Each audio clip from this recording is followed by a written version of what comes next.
Welcome into the Spread Zone, presented to you by FanDuel. I am Tim McKernan and joined by Anthony, sometimes Tony Stalter. You know, I think I forced that Tony Stalter thing last week. I didn't like it. And it didn't necessarily lead to... It didn't feel right. I felt like I was trying to get out of a bit of a funk, and just saying the name doesn't make it so, Tim. Are you feeling... Tony or Anthony today? Because that kind of gives me a gauge whether or not to tail you. Let's stick with Anthony, but let's hope that that Tony shows up in terms of the advice. The results. That's correct. The advice, the strategy. The return on an investment. That's right. Riz is out this week on vacation, so Anthony, potentially Tony, and I will be breaking it down. And we're going to take a look at the NFL draft here to start. And you feel strongly about a few opportunities out there. And this is intriguing because you're not betting on the outcome of a game or a series, but you're reading the room amongst the 32 teams in the NFL. So right. I am curious what you are seeing for this draft. So let's first be transparent here. Our partners at FanDuel don't have the actual odds up right now for the NFL draft. The NFL draft is Thursday. Tim, we're recording this on Wednesday. Things can happen. The actual odds and the props are not available. But if you've ever wagered on the NFL draft before, you know what props are going to be available for you. So you have? Yes. Okay. What do we usually get? So you usually get the top. You can usually wager on what position will go to what pick. Okay. So, for example, got it. Number one overall, you're not betting on the Raiders to take Fernando Mendoza. You're betting that a quarterback will go number one. Now, there are individual prop plays on guys like Mendoza or Jeremiah Love, some of the bigger names. You will get those as well, but typically there's no value there. So like Mendoza, I imagine the odds are going to be astronomical. There's no value. Doesn't make sense. You move on. I think where the hidden value is the positions over under. For example, I think NFL teams tend to overvalue wide receivers in the first round. I think you can find receivers in the second, the third, and get quality starters. But I think NFL teams feel as though wide receivers, they give you that splash. It's the fan base excited. Exactly. They're instant offense. Yeah. I think some GMs tend to pucker and they take the splash. Mm-hmm. So I don't know what the over-under will be for wide receivers taken in the first round, but I would lean over on that. Okay. Another play that I like is taking the over-under on a player where his draft slot will be. So, for example, I think Notre Dame running back Jeremiah Love will likely go to either the Cardinals or Titans. So if you can get a draft position of over under 2.5, that I wouldn't take. But at 3.5, now we're talking. Now you're interested. Okay, yeah, and you take the over in that because you feel as though that he'd go to the Cardinals. It's probably going to be 3.5. You're rolling dice. Yeah. Another one that I like is how many quarterbacks will go in the first round. You're probably going to get 1.5. Mendoza's a slam dunk. That goes without saying. Now where are we going here? Exactly. So what are you seeing on that? And where would you go? You also got to look at some of these rumors. The closer that we get to the draft, as in like the closer we get to the selection of pick number one, Tim, the better the information is, the more reliable information comes out. Right now, I think we're in smoke screen city. Yeah. So a lot of the stuff's coming out. Might be agents floating stuff out there. Might be teams leaking information that they want out there to, fool other teams that might be around them. I would take any information that you're getting right now as a grain of salt. However, one that I saw today, I actually would lean into. Ty Simpson could fall out of the first round. He's the Alabama quarterback. He's going to be the second quarterback taken off the board. You feel a certainty on that? I feel a certainty on that. I don't think you're going to get good odds on that, but I tell you what you might get good odds on, whether or not there are two quarterbacks taken in that first round. So you would like the under of 1.5? I would actually go the other way. Here's why. You're getting a rumor that Ty Simpson could fall, right? So a lot of people might take the under thinking the information's good. But the Arizona Cardinals sit there at number 3. Yeah. They're going to pick high in the second round. The Seahawks only have 5 selections, and they sit at 32. I could see the Seahawks, even though it's within the division, trading with the Cardinals. Cardinals go up into the first round. Seahawks get extra draft capital, and the first round picks have the option of the 5th year. If you're going to do anything on a quarterback, you want the 5 years of control. Yeah. If he goes in the second round, you only get 4 years of control. So if we're reading the tea leaves here, Tim, follow me on this. Cardinals want the 5th year. Yeah. They got to get back into the first round. Yeah. They pick number 3 in the second round. That's not a high leap to get back into the first. I like what you're thinking here. And it goes over the 1.5 in terms of the quarterback props in the first round. That's my thought process on that. I like this. Yes. So you expect, well, not expect, but you think there's value on the Cardinals trading with the Seahawks to move up to the first round, get that 5th year of control on Simpson, and the Seahawks only go back a few spots, and that deal is done, and then that gets us over 1.5 with Mendoza, and then therefore Simpson. You got it. First-round quarterbacks. Intriguing. I follow the logic. I like the meta play. Tim, there's a lot of different things you can do with that too. So, for example, I told you, pick number 32, what the position's going to be, right? A lot of people might be thinking, well, Seahawks aren't going to trade within the division. I actually think that the picks are going to be more valuable to them, and they'll do so. So if you see that the Seahawks are on the clock and you're following this thing live, you could go pick number 32. It's going to be a quarterback.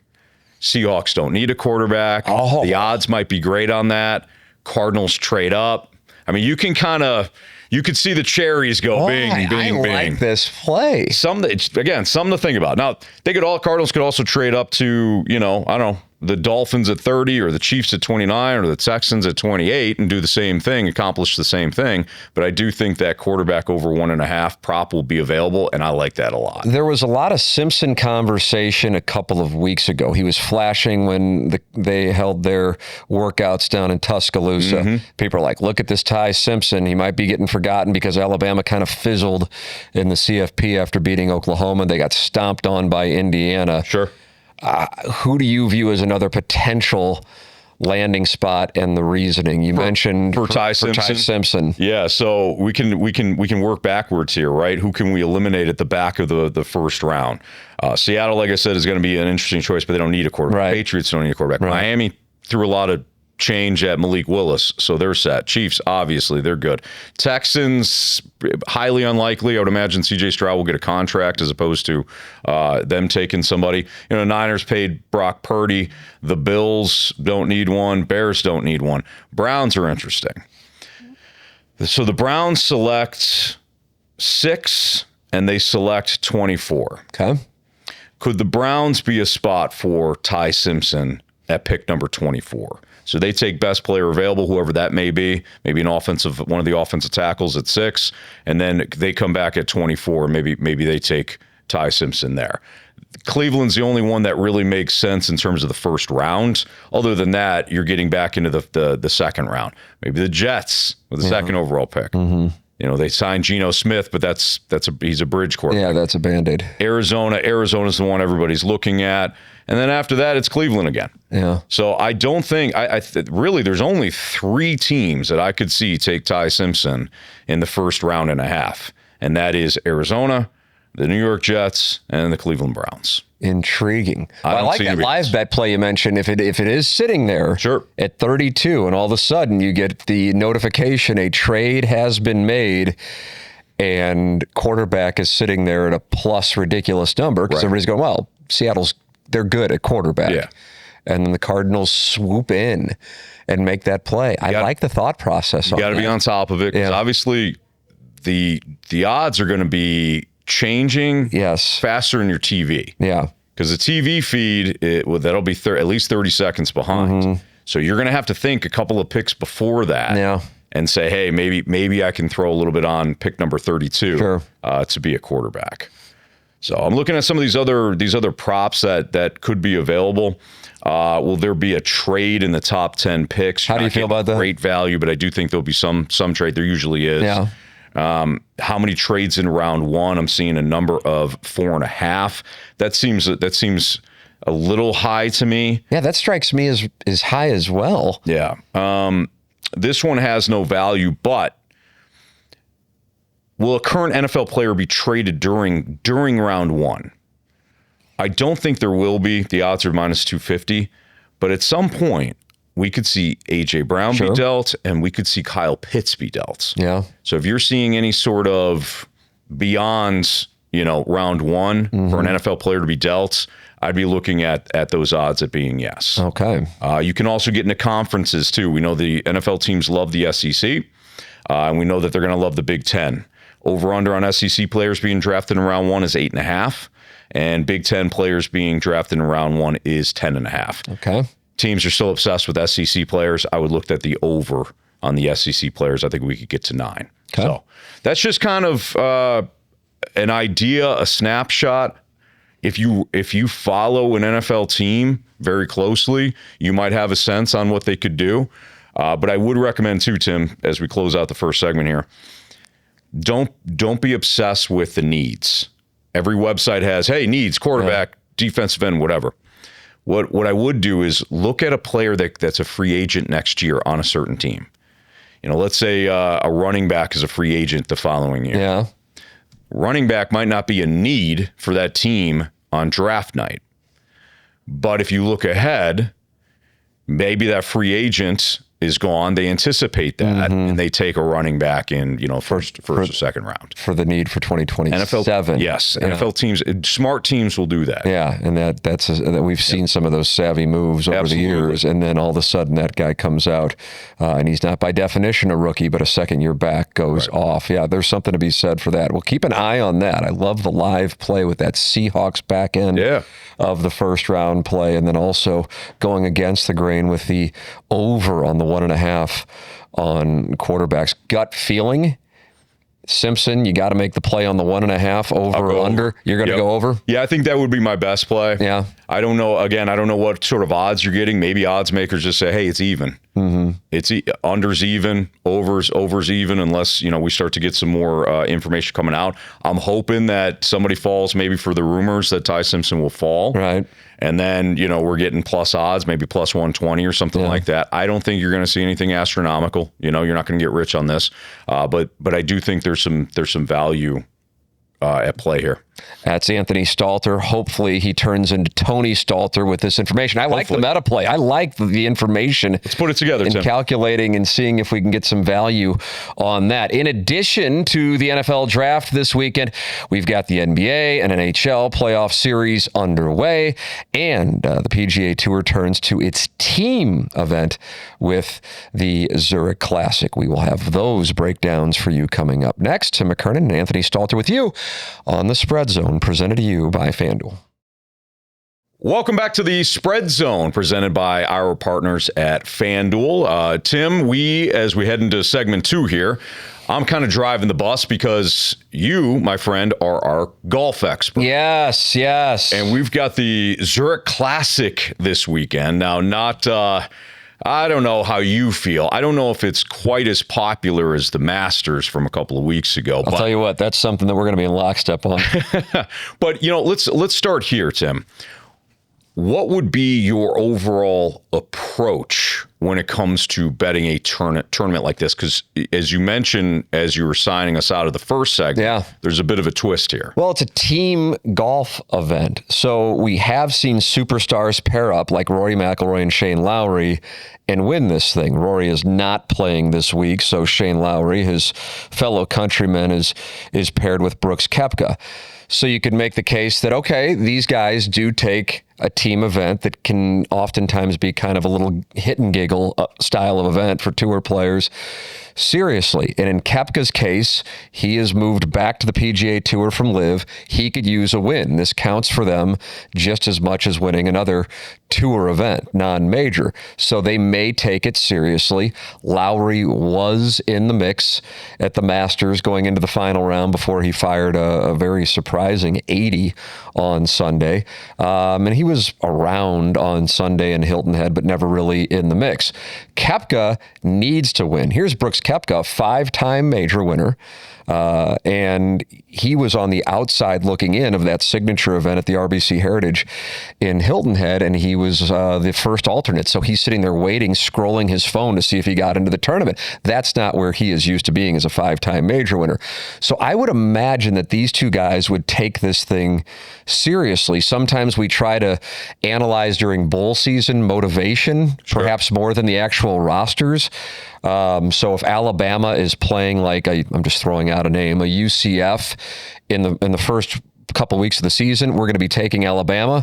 But at the end of the season, when some guys get out of, and they opt out, UCF may have the motivation, whereas Alabama's mad they're not in the CFP. I realize that scenario hasn't presented itself. I think it did happen with Auburn and UCF clipped them. Point being, motivation's a factor. So I think there is motivation for Koepka and Lowry, whereas otherwise, as guys who have won a combined 6 majors, they wouldn't be interested. They're at plus 1,200. The way I'm looking at it is two players who individually have put up some incredible rounds, but they don't necessarily have the talent just yet to put 4 together to win an event. And therefore, my play for this weekend, if I'm looking for 2 names that if you want to, like you gave me the sweat of the Cardinals trading with the Seahawks. And now I'm sitting there, I'm going to be watching for this. I'll be watching for it in advance of the draft. And then if it's live, I like that play in the NFL's draft in the first round. From this standpoint, these are 2 names that I realize most people probably are not familiar with. But as a golf fan, I have seen Hayden Springer finish at the top 5 at Torrey Pines. And Alex Smalley is a guy who played at Duke. He will be on leaderboards for the first couple of days, and you'll go, Alex Smalley, who is this guy? And then he tends to have a hole or 2 on the weekends that blows up his round, and he falls down the leaderboard. In a team event, you have the net of your partner to pick you up. Yeah. And I think for guys who aren't used to winning and the mental element of that comes with it, I think that frees people up mentally to go back to their talent. These guys have talent. They just haven't done it at the level that Koepka specifically has, or obviously a Rory McIlroy, who, as I mentioned, used to be paired with Shane Lowry. So, Anthony, we're getting plus 3,000 on the pairing of Hayden Springer and Alex Smalley, and I love that as far as a dart of sorts, but there is my reasoning for it. I like that. And I think that this event lends itself to some guys getting into the winner's circle who on their own might not be ready, but they have the talent to do it because psychologically a teammate frees them up. I think there's something to that. And if you wanted to have the net for yourself of going, okay, they might be in the mix, but they might not be able to win it, they're plus 250 to finish top 10. Their talent level is too good for the 2 of them not to finish in the top 10. And I love that play. Now, what I think the chalk will be, and they are the favorites to win, is a guy I've mentioned here on the Spread Zone over the last few weeks because Matt Fitzpatrick, who just won at Hilton Head, beat Scotty Scheffler in a playoff, hit a 213-yard 4-iron into the wind, whereas Scheffler, his ball fluttered up to the side. Fitzpatrick made the putt. He beats Scheffler in the playoff. And he won at the Players, he went and was winning the Players, and Cam Young chased him down, and then he won the following week at the Valspar. Matt Fitzpatrick's strokes gained approach has improved significantly. He's one of the best on tour this year, in part because he has picked up distance. He committed to picking up distance That means he's using shorter irons going into the greens, and therefore the strokes gained approach is there. He has a brother by the name of Alex Fitzpatrick who won on the DP World Tour, and he is a hell of a ball striker as well. Those guys to win are plus 1,000, but to finish in the top 10, they're even money. Matt Fitzpatrick is playing some of the best golf. I realize people think of the best golfers in the world, they think of two names in 2026, and that's Scottie Scheffler and Rory McIlroy, and that's understandable. But as somebody who follows the sport closely, Fitzpatrick is really trending. It's obvious because he's won 2 events in the last month. But this has been going on here, and it goes back to the Ryder Cup at Bethpage. He has just really picked up distance, which has improved his strokes gained approach, and that is such an important statistic. Combined with the fact that his brother won last month, I love those guys. As a top 10 finish, even money as well. I really think there's an opportunity to make money on this. I realize as far as percentage of people who are going to watch the Zurich versus the Masters, we're talking about like 2%, but we are here to try to make you money. That's right. And from that standpoint, Smalley and Springer as a dart to win at plus 3,000 and Smalley and Springer to top 10 plus 250. Love it. And then the Fitzpatrick brothers at plus 1,000 to win and even money to top 10 would be a play that I really enjoy. And then I think Brooks Koepka has motivation. So we're analyzing this like a bowl game. He's on the outside looking into these signature events where they just hand out money, even though there's no cut. I mean, you show up, you get paid. That's what the PGA Tour did a couple of years ago to counter the Live Golf invasion, as they called it. And now Live Golf's fading, but the system's still in place. It's an opportunity to really make some money. And I could see Koepka dialing in. When Brooks Koepka cares, Brooks Koepka plays well. He usually doesn't care at non-major events. I think in this case, he will. Lowry is coming off of a strong first 3 days at the Masters 2 weeks ago. So I think there's really an opportunity to make some money at this thing. I'm not saying to go spend your weekend and watch it. Right. But if you just want to treat it like a portfolio, there's 3 plays. Go ahead and invest. I think you're going to be profitable. I really like it. That's why Tim McKernan is our golf expert here in the spread. Yeah, there you go. There you go. The spread zone, excuse me. So, Tim, comprehensive breakdown there. Absolutely love it. Thank you. We handled the NFL draft. We handled the Zurich Classic. Why don't we just spend a couple of minutes rapping about what we're seeing in the NHL and NBA playoffs thus far? Maybe any futures plays, get a feel for the series. Victor Wembanyama. Yeah, that's a major impact there, man. Yeah, so we'll dive into all of that next in the spread zone, presented by FanDuel.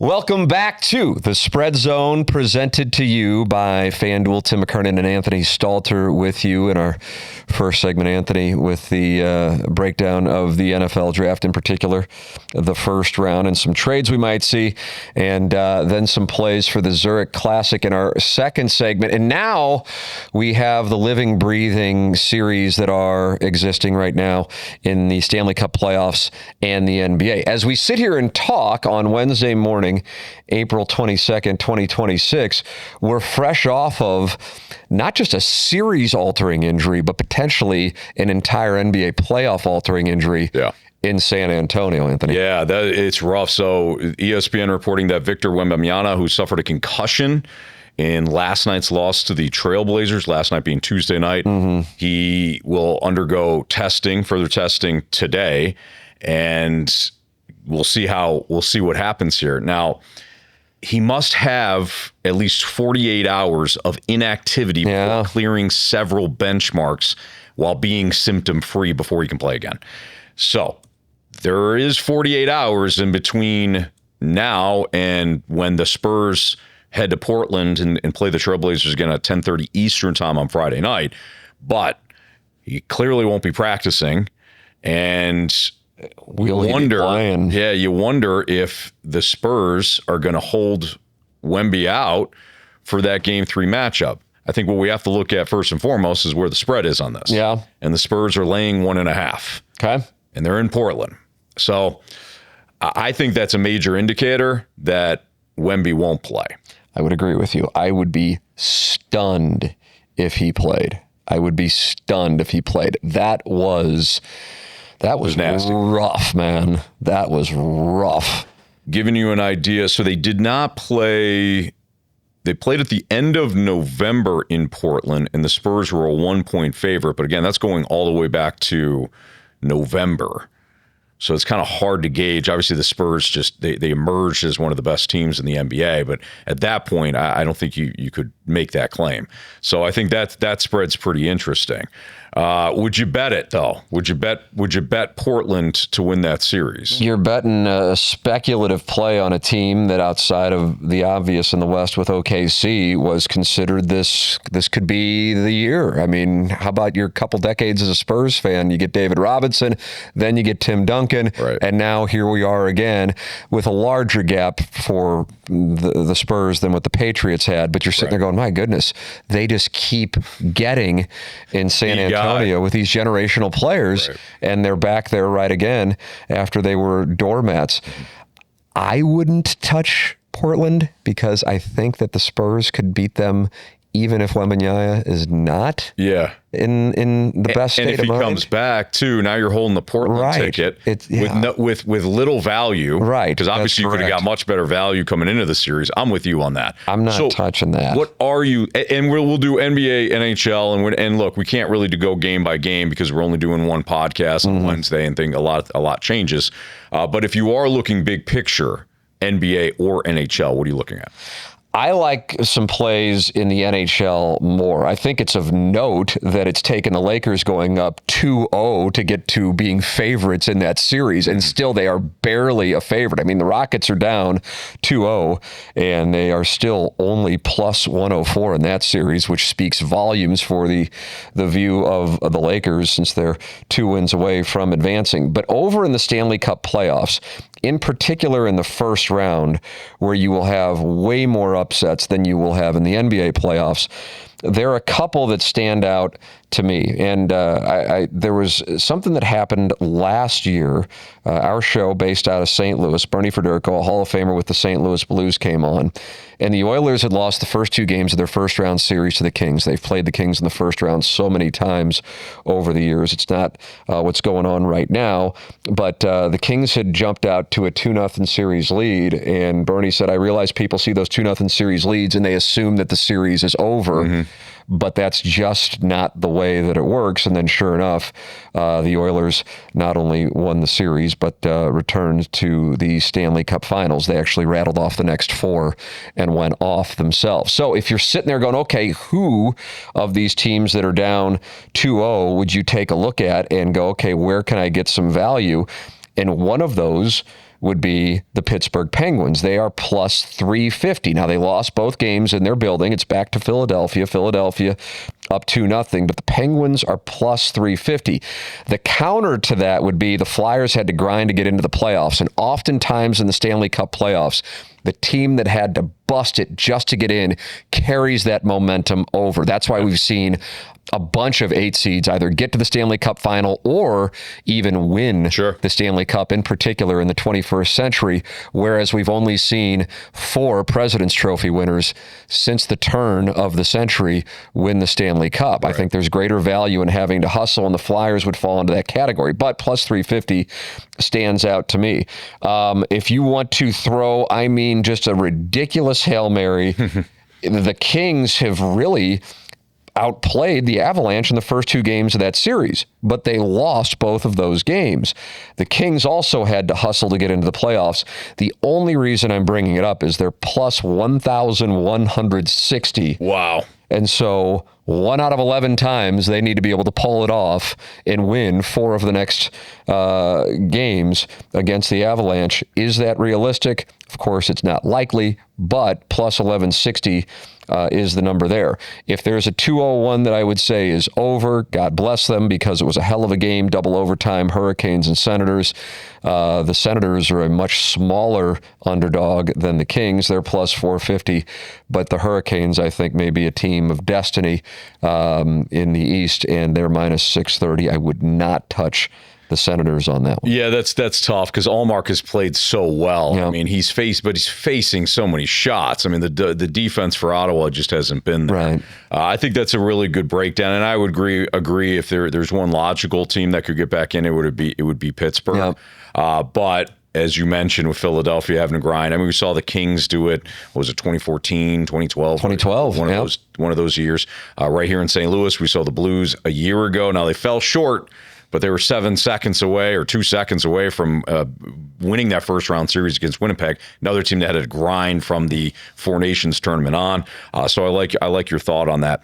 One other note here, we are seeing, there's some notion to like the zigzag theory, right, in the NBA and NHL playoffs, where you just go back and forth, and especially in the NBA, where you take the point spread and one who covers, go the opposite way. We actually we've seen this a couple of times now the last couple of nights. I'm not saying follow it completely. What I am saying is the team that lost and failed to cover the previous game, you might want to circle them and at least start your handicap there. We saw it last night with the Celtics and Sixers. Exactly. The only team that didn't do it was Houston. Mm-hmm. Now, Houston coming back in that series, I could see. Yes. Although this also feels like a we've got your number situation. Mm-hmm. The way that the Lakers have played Houston, it feels like LA has the recipe defensively to stop what Houston wants to do.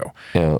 So I wouldn't be dipping my toes too far into the Houston deal. I'd actually look at taking the Lakers plus 9.5 in their next game. Yeah, the Lakers are now the favorite in the series, up 2-0, but as I mentioned, only minus 122. And the Rockets, even though down 2-0, and it is going back to Houston, are only plus 104. Tim, the Lakers have won the last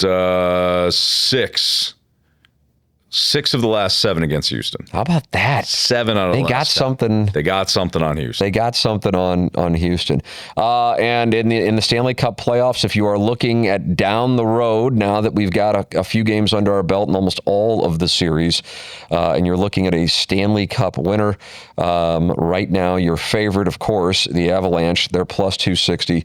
Hurricanes, plus 400, the Lightning plus 550, and could this be the year for the Oilers after so many near misses? They are plus 1,100. I think a team that if you're not emotionally or financially invested, that people are fascinated by is what's going on in Buffalo. Certainly when they're playing there against Boston, you had the great comeback over the weekend down 2-0, and they rattle off all those goals for a 4-3 win, and then lost last night. Buffalo, if you believe that is the team of destiny this year, they are plus 1,700.